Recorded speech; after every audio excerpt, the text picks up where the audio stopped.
Hello friend, welcome to state tutorial YouTube channel. Friends, हम लोग मनोविज्ञान का तीसरा प्रैक्टिस सेट सॉल्व करेंगे। सिलेबस के अनुसार इसमें महत्वपूर्ण 30 प्रश्न आपको मिलेंगे जो उत्तर प्रदेश टीईटी परीक्षा के लिए काफ़ी महत्वपूर्ण होगा। तो वीडियो पर लास्ट तक बने रहिएगा। वीडियो अच्छा लगे तो चैनल को सब्सक्राइब कर लीजिएगा, लाइक कीजिएगा, दोस्तों में शेयर भी कर दीजिएगा। बेल आइकन पर प्रेस कर लीजिएगा ताकि आने वाली वीडियो का नोटिफिकेशन सबसे पहले मिल सके। इसके पहले का पार्ट आप लोग प्लेलिस्ट में जा करके सॉल्व कर सकते हैं। तो चलिए क्वेश्चन को शुरू करते हैं। पहला क्वेश्चन है, चिंतन प्रक्रिया में किसका समावेशन नहीं होता है? प्रश्न में पूछा है। तो अप्रत्यक्षीकरण का समावेशन नहीं होता है, प्रत्यक्षीकरण का समावेशन होता है। ठीक है, प्रत्यक्षीकरण का समावेशन होता है। चिंतन एक जटिल ज्ञानात्मक संज्ञानात्मक क्रिया है जिसकी प्रक्रिया में जो है संवेदना, प्रत्यक्षीकरण, प्रत्यय निर्माण, पूर्व अधिगम स्मृति का समावेश रहता है, लेकिन अप्रत्यक्षीकरण का समावेश इसमें नहीं होता है। ठीक है, तो यहाँ पे भी ऑप्शन सही हो जाएगा। अगला क्वेश्चन है, व्यक्तित्व किसी व्यक्ति की संपूर्ण व्यवहार प्रतिमान इसकी समस्त विशेषताओं के योग को व्यक्त करता है। यह कथन किसका है? तो ये कथन है विग एवं हंट का। ठीक है, यहाँ पे भी ऑप्शन करेक्ट हो जाएगा। ठीक है, अगला क्वेश्चन है, बंडूरा के अनुसार अधिगम के चरण है। तो बंडूरा के अनुसार जो है अधिगम के सभी चरण है। ठीक है, बंडूरा ने जो कि सामाजिक अधिगम सिद्धांत के अनुसार इसके 4 चरण बताए थे, प्रत्यक्षीकरण, स्मरण, अनुकूलन और चौथा था पुनर्बलन। इसको भी आप लोग याद रखिएगा, चौथा था पुनर्बलन। ठीक है, तो बंडूरा ने जो है सामाजिक अधिगम सिद्धांत के 4 चरण बताए थे, प्रत्यक्षीकरण, स्मरण, अनुकूलन और पुनर्बलन। तो यहाँ पे सभी सही हो जाएगा और पुनर्बलन को भी आप लोग याद रखिएगा। अगला क्वेश्चन है, अभिवृत्ति मापन की अप्रत्यक्ष विधि है। अभिवृत्ति मापन की अप्रत्यक्ष विधि कौन सी है? तो ये स्केलिंग विधि। स्केलिंग विधि, इसको जो है परिमापन विधि कहते हैं। ठीक है, परिमापन विधि भी कहते हैं। ये जो है अभिवृत्ति मापन की अप्रत्यक्ष विधि कहलाती है। तो यहाँ पे भी ऑप्शन आपका इसमें सही हो जाएगा। अगला क्वेश्चन है, सुपर ने रुचि को कितने भागों में बांटा है? तो सुपर ईगो पढ़े हैं ना, सुपर ईगो। तो इन्होंने रुचि को जो है 4 भागों में बांटा है। ठीक है, पहला है आपका प्रदर्शित रुचि, दूसरा है अभिव्यक्ति रुचि, तीसरा है आकलित रुचि, चौथा है सूचित रुचि। ठीक है, इन्हीं 4 भागों में सुपर ईगो ने जो है रुचि को बांटा है। तो यहाँ पे भी ऑप्शन आपका सही हो जाएगा। अगला है पुरस्कार है। तो पुरस्कार जो है ये कृत्रिम अभिप्रेरक है। ठीक है, कृत्रिम अभिप्रेरक है। कृत्रिम अभिप्रेरक मनुष्य के कार्य अथवा व्यवहार को नियंत्रित करने, प्रोत्साहित करने अथवा वांछित दिशा देने के लिए प्रयुक्त अभिप्रेरक माना जाता है। और कृत्रिम अभिप्रेरक में आना जाता है पुरस्कार, प्रशंसा, दंड, ये सभी जो हैं कृत्रिम अभिप्रेरक में आ जाते हैं। अगला क्वेश्चन है, पूर्ण दृष्टिबाधित छात्र की उपयुक्त होता है। तो ब्रेल लिपि और भ्रमण विधि दोनों। ठीक है, पूर्ण दृष्टिबाधित छात्रों के लिए ब्रेल लिपि तथा भ्रमण विधि जो है दोनों उपयुक्त है। अंधे छात्रों को भ्रमण विधि द्वारा प्रशिक्षण देते हैं। तो यहाँ पे ऑप्शन नंबर सी सही हो जाएगा, ए और बी दोनों। अगला क्वेश्चन है, सृजनशीलता के स्तर सिद्धांत का प्रतिपादन किया था। तो सृजनशीलता के स्तर सिद्धांत का प्रतिपादन किसने किया था? तो ए टेलर इनका पूरा नाम था, इन्होंने किया था। और इन्होंने 5 स्तर बताए थे। ठीक है, ऊपर से हम लोग देखते हैं, अगर 5 स्तर बताए थे। पहला था उद्यात्मक। ठीक है, दूसरा था नवाचिक या नवाचारिक भी कह सकते हैं, नवाचिक। तीसरा था अन्वेषणात्मक। चौथा था उत्पादक। ठीक है, और 5वां था अभिव्यक्तात्मक।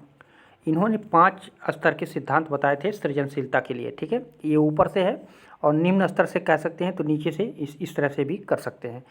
तो इन 5 को आप लोग याद रखिएगा, क्योंकि प्रश्न में पूछता है इनमें से कौन सा नहीं है सृजनशीलता के स्तर में से। तो इन 5 को आप लोग याद रखिएगा। और इस सिद्धांत को दिया था ए टेलर ने।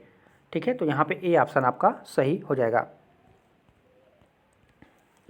अगला क्वेश्चन है, मानसिक परीक्षण शब्द का प्रयोग सबसे पहले किसने किया था? तो सबसे पहले कैटल ने किया था, ए ऑप्शन आपका इसमें सही हो जाएगा। ठीक है, मानसिक परीक्षण शब्द का सर्वप्रथम प्रयोग जो है 1890 में कैटल ने किया था। अगला क्वेश्चन है, पियाजे के संज्ञानात्मक विकास के सिद्धांत के अनुसार बौद्धिक विकास की अवस्थाओं में सरलतम मानसिक संक्रिया अवस्था है। सरलतम मतलब सबसे पहला, ठीक है, सरल से जटिल और सबसे पहला क्रिया कौन सा था? तो पहला था संवेदी गामक अवस्था। ठीक है, पहला था, यानी सरल था पहला। उसके बाद कौन आता है? दूसरे नंबर पे आता है पूर्व संक्रियात्मक अवस्था, तीसरे स्थान पे मूर्त संक्रियात्मक अवस्था और चौथे स्थान पे आपका औपचारिक संक्रियात्मक अवस्था। ठीक है, तो यहाँ पे सबसे सरलतम पूछा है ना, तो सबसे सरलतम कौन सा हो जाएगा? संवेदी गामक अवस्था। उसके बाद अगर सबसे जटिल पूछ देगा तो औपचारिक संक्रियात्मक अवस्था। तो ये चारों क्रम को याद रखेंगे तो इसमें से आप लोग लगा सकते हैं। तो यहाँ पे पहला ऑप्शन आपका सही हो जाएगा। अगला क्वेश्चन है, पियाजे की पूर्व संक्रियात्मक अवस्था से ब्रूनर की किस अवस्था के लगभग समरूप है? तो ये प्रतिबिंबात्मक अवस्था। ठीक है, पियाजे के सिद्धांत की पूर्व संक्रियात्मक अवस्था ब्रूनर के सिद्धांत की प्रतिबिंबात्मक अवस्था से मिलती जुलती है। जो पियाजे की पूर्व संक्रियात्मक अवस्था थी वो ब्रूनर की प्रतिबिंबात्मक अवस्था से काफ़ी मिलती जुलती है। तो यही प्रश्न आपसे पूछा है, तो यहाँ पे सी ऑप्शन आपका इसमें सही हो जाएगा। अगला क्वेश्चन है, पियाजे के नैतिक विकास के अंतर्गत यथावत आज्ञापालन से संबंधित स्तर है। यथावत आज्ञापालन से संबंधित स्तर कौन सा है? तो वह है नैतिक निर्णय। ठीक है, यहाँ पे भी ऑप्शन आपका सही हो जाएगा। पियाजे के नैतिक यथार्थता के स्तर पर जो है यथावत आज्ञापालन को अच्छा माना जाता है, अर्थात इसका संबंध जो है नैतिक बाध्यता या अंधभक्ति से माना जाता है। तो यहाँ पे आपका बी ऑप्शन सही हो जाएगा। अगला क्वेश्चन है, मार्जियाह पेंजू निम्न में से किससे संबंधित है? तो ये संवेगात्मक बुद्धि से संबंधित है। ठीक है, मार्जियाह पेंगू जो है ये संवेगात्मक बुद्धि से संबंधित है और इन्होंने जो है संवेगात्मक बुद्धि बढ़ाने के लिए 7 व्यूह रचनाओं का उल्लेख भी किया था। ये भी पूछा जाता है, जिन्हें जो है संवेगात्मक बुद्धि के जनक भी माना जाता है। तो यहाँ पे आपका ऑप्शन नंबर बी इसमें सही हो जाएगा। अगला क्वेश्चन है, विचारों की अनुत्क्रमणीयता पियाजे की किस अवस्था की मुख्य विशेषता है? तो ये पूर्व संक्रियात्मक अवस्था। ठीक है, पूर्व संक्रियात्मक अवस्था 2 से 7 वर्ष होता है। इसमें जो है बालकों में विचारों की अनुत्क्रमणीयता प्रारंभ होती है और पहली अवस्था की तुलना में जो है अधिक समस्याओं को सुलझाने में सक्षम हो जाता है। तो यहाँ पे ऑप्शन नंबर बी आपका इसमें सही हो जाएगा। अगला है, प्रोत्साहन के सिद्धांत के प्रतिपादक कौन है? तो अभिप्रेरणा के प्रोत्साहन के सिद्धांत के प्रतिपादन जो है बोल्स तथा कोफमैन है। ठीक है, बोल्स तथा कोफमैन ने किया था प्रोत्साहन के सिद्धांत का प्रतिपादन। तो यहाँ पे सी ऑप्शन आपका इसमें सही हो जाएगा।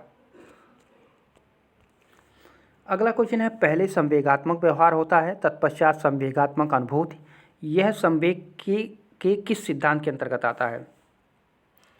तो ये जेम्स लांजे सिद्धांत के अंतर्गत आता है। ठीक है, जेम्स लांजे के सिद्धांत बताता है कि पहले संवेगात्मक व्यवहार होता है तत्पश्चात जो है संवेगात्मक अनुभूति होती है। ठीक है, पहले व्यवहार होता है फिर जो है अनुभूति होती है। तो ये आ जाता है जेम्स लांजे सिद्धांत के अनुसार। ठीक है, तो यहाँ पे ऑप्शन नंबर आपका ए सही हो जाएगा। और ये जो है कैनन वार्ड सिद्धांत है, जो ये सिद्धांत इसका विरोध किया था, ये भी प्रश्न में पूछा जाता है कि जेम्स लांजे सिद्धांत का विरोध किसने किया था? तो कैनन वार्ड सिद्धांत ने किया था। अगला क्वेश्चन है, छात्रों की गलतियां किस ओर इंगित करती हैं? तो गलतियां अभ्यास की आवश्यकता की ओर इंगित करती हैं कि अभ्यास पूर्ण रूप से बालक में नहीं हुआ है। ठीक है, तो यहाँ पे आप लोग सी ऑप्शन सही कीजिएगा। अगला क्वेश्चन है, उसुबेल के सीखने के सिद्धांत के अनुसार सीखने के कितने प्रकार होते हैं? तो 4 प्रकार होते हैं। पहला बताया था इन्होंने रखकर सीखना, दूसरा है अर्थपूर्ण सीखना, तीसरा है अभिग्रहण करके सीखना, चौथा है अन्वेषण से सीखना। तो ये 4 प्रकार से सीखने के सिद्धांत इन्होंने बताया था उसुबेल ने। तो यहाँ पे ए ऑप्शन सही हो जाएगा। अगला क्वेश्चन है करके सीखना किस शिक्षण विधि पर आधारित है। तो करके सीखना जो है ये क्रियात्मक विधि पर आधारित है। ठीक है, ऑप्शन नंबर बी आपका इसमें सही हो जाएगा। अगला है किलप्रैक्टिक द्वारा प्रतिपादित शिक्षण विधि है। तो W.H. किलप्रैक्टिक ने जो है प्रोजेक्ट विधि या कहे तो परियोजना विधि को ही प्रोजेक्ट विधि भी कहते हैं, इन्होंने इसका प्रतिपादन किया था। तो यहाँ पे ए ऑप्शन आपका सही हो जाएगा। अगला क्वेश्चन है प्रतिभाशाली बालकों के शिक्षकों की विशेषता होती है। तो विनम्र स्वभाव और ईर्ष्यामुक्त स्वभाव दोनों हो जाएगा, यहाँ पे सी ऑप्शन सही हो जाएगा। अमेरिकन एजुकेशनल पॉलिसी कमीशन ने जो है प्रतिभाशाली बालकों के शिक्षकों की विशेषताएं बताई थी। उसमें बताई थी कि उच्च स्तर की बुद्धि, संपूर्ण ज्ञान व सूचना, बहुमुखी रुचियाँ, विनम्र स्वभाव, ईर्ष्या मुक्त स्वभाव, आलोचना के प्रति अधिक संवेदनशील न होना, ये सभी जो है उनकी विशेषता थी। तो यहाँ पे दोनों सही हो जाएगा। अगला क्वेश्चन है एक बालक यस्से को साल लिख देता है, वह किस प्रकार के विकार से ग्रसित है। तो जहाँ लेखन संबंधी विकार होता है वहाँ क्या होता है, डिस्ग्राफिया हो जाता है। ठीक है, जहाँ लेखन संबंधी बच्चों में विकार होता है वहाँ पे क्या होता है, डिस्ग्राफिया हो जाता है। तो यहाँ पे सी ऑप्शन आपका सही हो जाएगा। अगला क्वेश्चन है शिक्षा जो है भारतीय संविधान की किस सूची में है। तो ये समवर्ती सूची में हो गया है 42वें संविधान संशोधन में। उसके पहले ये राज्य सूची में हुआ करता था, 42वां संविधान संशोधन हुआ तो इसको समवर्ती सूची में रख दिया गया। अगला क्वेश्चन है पाठचर्या संबंधित है। तो पाठचर्या किससे संबंधित है। तो ये संपूर्ण विद्यालयी कार्यक्रम से संबंधित है पाठचर्या। ठीक है, तो यहाँ पे भी ये ऑप्शन आपका सही हो जाएगा। अगला क्वेश्चन है अतीत की अनुक्रियाओं के आधार पर नई परिस्थितियों में अनुक्रिया करना सीखने के किस सिद्धांत के अंतर्गत आता है। तो ये सीखने के प्रभाव के नियम के अंतर्गत आता है। ठीक है, सीखने के प्रभाव के नियम के अनुसार जो है एक बच्चा अतीत की समान परिस्थितियों में की गई अनुक्रिया के आधार पर जो है नई स्थिति के प्रति अनुक्रिया करता है। तो यहाँ पे आपका ऑप्शन नंबर ए सही हो जाएगा। अगला है संज्ञानात्मक विकास हेतु सबसे उपयुक्त स्थान है। तो संज्ञानात्मक विकास के लिए सबसे उपयुक्त स्थान जो है वो विद्यालय कक्षा वातावरण होता है। ठीक है, विद्यालय एवं कक्षा पर्यावरण या वातावरण सबसे उपयुक्त स्थान है जहाँ बच्चों के संज्ञानात्मक विकास को सबसे बेहतर तरीके से परिभाषित किया जा सकता है। अगला क्वेश्चन है सामाजिकरण है। तो सामाजिकरण क्या है। तो सामाजिक वातावरण के अनुसार अनुकूलन तथा समायोजन क्या कहलाता है, सामाजिकरण कहलाता है। ठीक है, समाज के नियमों को मानने, उनके आदर्शों पर चलने की प्रक्रिया को हम सामान्य शब्दों में सामाजिकरण कह सकते हैं। तो यहाँ पे भी ऑप्शन आपका सही हो जाएगा। अगला है एक बच्चा पहली बार स्कूल आता है, आप एक कुशल शिक्षक होने के नाते किस विषय वस्तु का चयन करेंगे। तो परिवार का चयन करेंगे सबसे पहले। ठीक है, छोटे छोटे बच्चे जब पहली बार स्कूल जाते हैं तो जिन अपरिचित लोगों दिनचर्या और भाषा उनके समान होता है उससे वे अचंभित हो जाते हैं। अतः नर्सरी विद्यालय के शिक्षक उन्हें सामान्य व सहायक करने के लिए उनके परिवार संबंधी प्रश्न करते हैं। तो यहाँ पे सी ऑप्शन आपका सही हो जाएगा। अगला क्वेश्चन है एक बालक की मानसिक आयु 15 वर्ष है, वास्तविक आयु 10 वर्ष है, बालक होगा। तो बुद्धिलब्धि बराबर क्या होता है, मानसिक आय बटे वास्तविक आय गुणे 100। तो 10 यानी 150 हो गया। तो 150 वाला बुद्धिलब्धि वाला बालक क्या होता है, प्रतिभाशाली होता है। तो यहाँ पे ए ऑप्शन आपका सही हो जाएगा। ठीक है,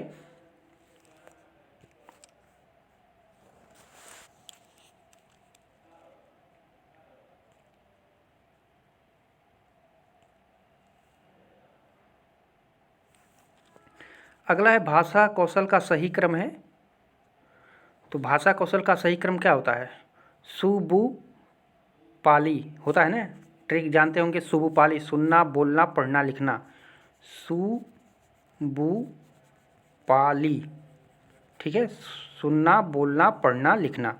तो ये भाषा कौशल का सही क्रम होता है। ठीक है, तो यहाँ पे ए ऑप्शन आपका इसमें सही हो जाएगा।